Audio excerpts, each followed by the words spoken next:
terminology because the two things I'm going to try and avoid, one is this R word. I don't think there isn't a person in the room that doesn't understand the recession, the impact on the business, and it's less about the market and us calculating what it meant to ourselves as far as a recession. I'm also not going to sit here doing sort of unashamed plugs for Royal Mail. This isn't a pitch for what Royal Mail are doing for you. I'm going to try and stick to the market. Everything you see here is talking about us as a collective, because if we're going to do something, that's how we have to take this forward. We have to address the market, not as individuals. So, whether your glass is half full or half empty, let me try and take you to the future, because the R word is looking back. Let me try and pull out some of the highlights and lowlights of where we as businesses might be able to capitalise and might see some of our businesses taking shape in the future. First thing to note, we have this big digital, physical push and pull between ourselves. We always talk about digital coming and stealing our lunch, and it seems to in some cases be a them or us. I'd argue for, it's a both and a we in some cases. That said, it absolutely has and will impact volumes. So there's no, can we get the volumes back? It will affect those volumes. As John's rightly pointed out, it's how much. But in the communication space, because that's what we're in, we're delivering a medium from A to B to communicate between people. The challenge is still the same.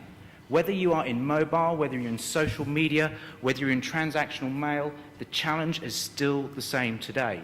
And it's about the consumer. Do we have a medium that will answer business needs to talk to them?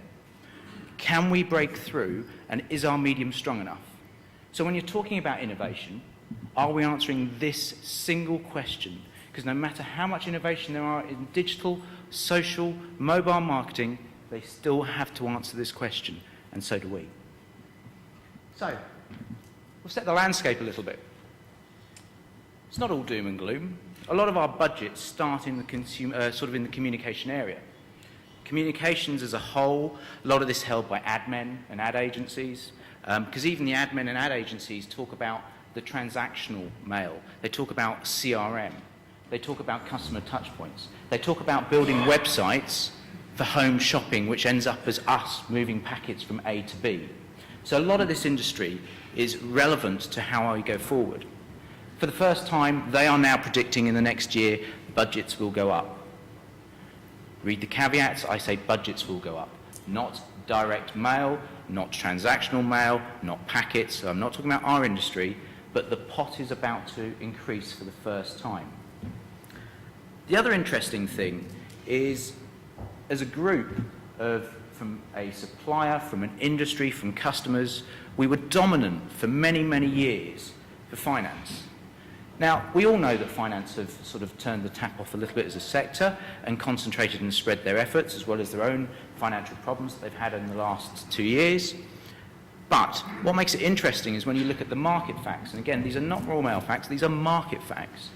If you took the top 20 customers that use mail in the industry, there are only 2 now that are 100% finance. We no longer have eggs in one basket. We do have, obviously, still the high predominance of the charity sector. We still have the high predominance of retail, home shopping, those customers that have found the niche, they know exactly what they're doing. But we also have a surgence of customers that we wouldn't traditionally see. I'm not going to call them DM virgins. They're people that have done DM, but surgence from the FMCG sector. You wouldn't normally expect to see the likes of Unilever and Nestle in the top 20 of all DMers. And again, I'm not talking Royal Mail, I'm talking as a collective. These are people that are investing in money predominantly because a lot of their social media, their direct media, their emails, although very, very cheap and always will beat us on cost, doesn't always have the results. Or predominantly, they want to get a sample in someone's hand tomorrow to go through a trialist. How do I get a trialist? I give them something. If I give you a sample through post, it's going to be a lot easier than handing them out at Waterloo Station or Victoria. The other thing that's interesting, there will be a point of change in these budgets, and will we see it is the question. At the moment, most of our budgets and most of the drivers of mail still comes from a customer database. They're existing customers, sending bills and statements to existing customers, sending advertising to existing customers, and obviously sending goods and fulfillment. Very little budget in the whole market has moved to acquisition, and very little budget has moved to us. There will be a tipping point in the next 6 to 12 months that as budgets have to move to acquisition, will we see it? Will we have products and innovation? Will we as a market have all the value add that we need to take hold of the acquisition budgets as well as the retention budgets? The data business is dead on its feet at the moment because there is very little money in cleaning existing customer databases. Their money came from, or the old model came from, supplying lists. There's very little money in supplying digital lists. So one of the leading indicators is look at the data industry. Help the data industry. Can we support them? Other interesting facts. It's obvious that volumes are down. That's kind of stating the bleeding obvious. However, who's watching the customers, the number of customers? If I look at what I could refer to as the top 3,000 customers with the biggest and deepest pockets out there, on average, month by month, for the last 2 years, the number of customers using mail is going up. The volumes are not. So the pool of which we are fishing in is actually becoming bigger. Of the top 3,000 customers in the UK, and that's whether they do or don't do mail, it's just the size of their pockets, 1,200 now use mail in their mix. The problem is the total of that has a lesser volume for us. But if we can grow the market, there is opportunity. Finally, this is a small shameless plug. One of the things we have as sort of a home of all direct mail information is mmc.co.uk. It's free to anybody to go and register. So all customers, regardless of supplier, regardless of who they use, will quite often come and use MMC for the information just so they can help their briefs and help their FD understand why they should be using mail in the mix. We see all the registrations and the usage on that. 73% of the media agencies, I'm not talking about direct mail agencies, I'm not talking about the people that we might talk to, people that traditionally have their land in TV, press, the guys with the commission that have never spoken to us, the OMDs of the world, the Starcoms. These are people that really have never had anything to do with us. 73% of the top 20 are now registered and looking for information. I would suggest to you that the ad agency are looking to become this sort of full serve and they're looking to offer more services. Now, as their TV revenues die, obviously they're looking at elsewhere. If they're looking at elsewhere, are we prepared to help and support? And how can we, as both customers and suppliers, help that? It's a bit of the landscape. Glass half full moment. Mail, and this is all recent, this is all within 12 months, so during recession times, mail still has that effective, the ROI part of the bit. ROI has changed, it means a lot of things to a lot of people, but mail still plays in 80%. We talk about digital again. Digital is just under 20% of the entire pot of money. So actually, there's a whole 80% still there. We as a medium, if you want to count us as a medium, we're still the fourth biggest medium. So again, how can we get smarter? How can we reduce the costs? How can we improve in that area? From a consumer point of view, it's not all doom and gloom. 58%, as you can see up there, you can read for yourself, but I've made them a bit more modern. Rather than the old-fashioned kind of, so many people opened mail, and the average ROI for the automotive sector, which to me, quite frankly, is old and out of date. 58% of people used mail then to go on and use a search engine. Kind of figure that Google loves, because they can see that mail drives their SEO, which then drives the ROI for a customer. Well, are we showing customers what we're doing? So, some modernisation. I'll jump to the bottom one. We've got a problem, guys, that people that use mail and the audiences and the consumers it goes to, typically everyone assumes that the youth market jump onto mobile, Facebook, the social media, and avoid and miss mail. However, these guys are at rich and fertile grounds. They're incredibly rich and fertile. They're about the most responsive market, and I would argue, hypotheses for you, they're about the most responsive because they don't get much. But we'll have a look at that in a minute. So that's a bit of me speak, a bit of my view of the world. But it's not just raw mail. It's not just us as a mail industry. It's not just the customers and the users of direct mail. It's not those customers that use it. This is a slide stolen from Microsoft. And it's pretty much too small to read for you guys.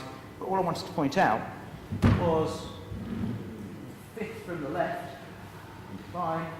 It talks about direct mail sent to your house. So in which types of communication are most likely to keep you informed about a product? So Microsoft, who have billions to throw into this market as far as customer communication, whether it be, again, transactional, whether it be about advertising, see us as about number 4 or number 5. And in this long tail, you'll see press, radio, all the usual suspects. Again, they are telling people that we're about 4th or 5th best in the market. Funny enough, they are saying digital's ahead of us, but they would say that. Don't believe Microsoft? This is what ITV are preaching to the market. Nothing to do with us, nothing to do with the industry. They're going and saying ITV, when they use ad mail as a response, so again, times have changed. It's no longer just an ad, it's the red button, it's the SMS number, but they're saying if you add mail as some kind of response, type in an SMS and get, they're saying their response rates go up by 143,000. What I'm trying to give you, ladies and gentlemen, is if we want to grow, if we want to establish a business, or if we want to consolidate and go for the low-hanging fruit, where are some of these ideas that we should be looking at? So, I'm going to just do some good and bad and then lead you on a little video of a thought of the consumers. What do I mean by there is no pull model? Well, unfortunately, everybody knows that the consumer is becoming more and more in control. And as technology moves forward, they are allowed to have more and more control. We as mail still believe on mass production, cost by thousands, long single runs, and then pushing out en masse. Our entire business model is based on that, whether it be as a distribution line, whether it be as a printer, whether it be as a data company.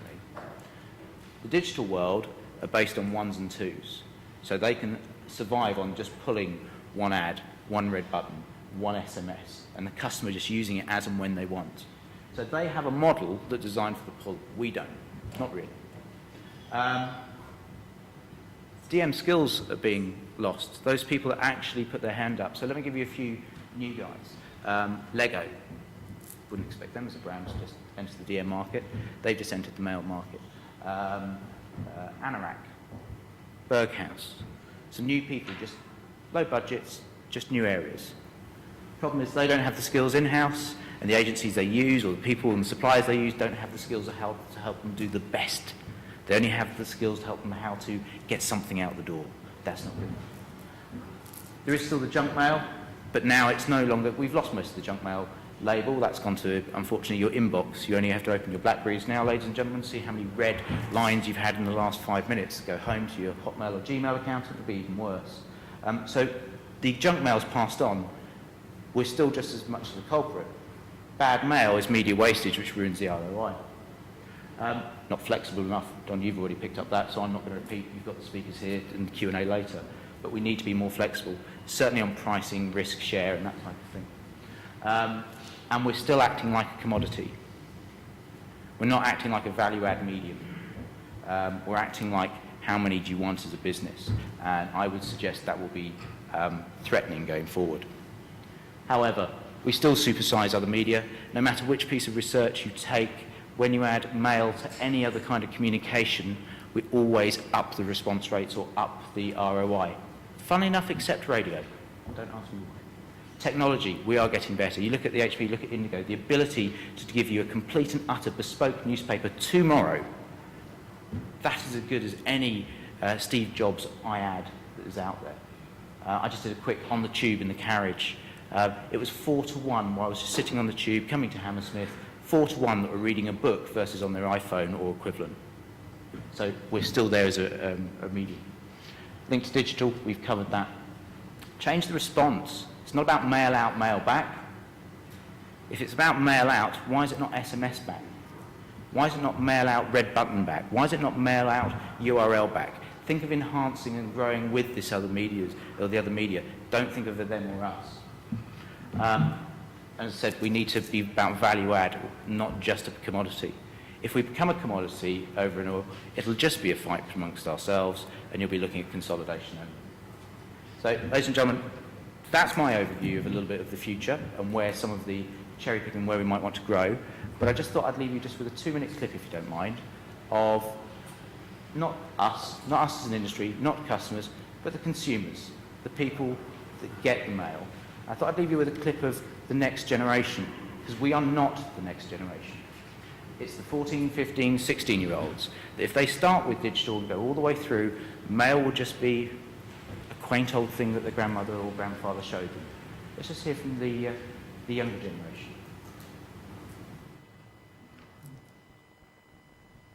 I think that the biggest difference between being a teenager now and a few years ago is the massive effect that internet has. For me, as a teenager, I'm quite technologically reliant.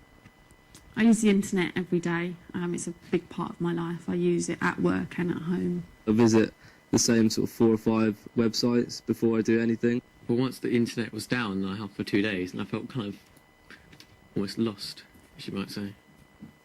The reason I enjoy getting mail is because it's sort of like getting a present. It's like wrapped up, and then you open it and you see what's on the inside. You never know exactly what it's going to be. I don't know, I'm still at that age where I think I'm quite look forward to getting some mail, you know, because I still live with my parents, so it's not, you don't get that same sense of independence. So when you do get a bit of mail, you think, oh, it's quite cool, you know, open the mail. I don't get mail that often, obviously, so but when I do, it's often a surprise. It's unexpected mail. I don't get much mail, so whenever I do, I get really excited and just want to open it and see what it is. I got a letter from HM Revenue Customs, you know, so that was quite nice to get, you know, it felt quite official and stuff. I get money off coupons through Tesco's, that's through my club card, which is always quite nice to receive, to see how much you're going to actually get. Although we're getting a statement, it is nice to see how much money I've got. Not a lot, but it's something. I'm members of a couple of nightclubs as well, so it's quite nice when I get letters through from them. A little VIP ticket comes through, which are always quite good to receive, because you always think, oh, I'll go to that. About a year ago, I got a free sample of aftershave through the post, and I really liked it, and it resulted in me going out and buying it. I ended up getting it, and I've had 2 bottles since. I've almost run out of this one, so I'll probably end up buying a third. And I could say honestly that without having the sample, I wouldn't have even heard about it. Obviously, if this is from a museum, I'd quite like to get advertisements from museums, because I quite like, when I go up to London, I do quite like to go to museums with my family, with my friends, so I'd quite like to get more advertisements from the museums, because I don't actually get those. So I'd be more interested in that, actually, because that's places I do actually go. Something I might be interested in getting is a catalogue, but obviously not from the types of shops that most people get catalogues from, like Next and IKEA. That's not something I'd be interested in. Companies, you know, such as ASOS that have sent me a magazine, so it's quite interesting to receive. So I like receiving that. It's always nice to have a look through. Every couple of weeks, month, catalogue or something that I wasn't expecting from something that I've ordered from in the past. If I got a catalogue from, say, Topshop or another one of those sort of fashion shops, it might be quite interesting and quite nice to receive in the post. I've recently bought an Adidas phone. I love Adidas. Most of my wardrobe is Adidas clothing. I wish I got a catalogue or something from them. I would want a catalogue from Adidas. I have all the catalogues. Ladies and gentlemen, it has been tough. It is still tough. There are opportunities out there. They're not going to be here forever. Thank you very much.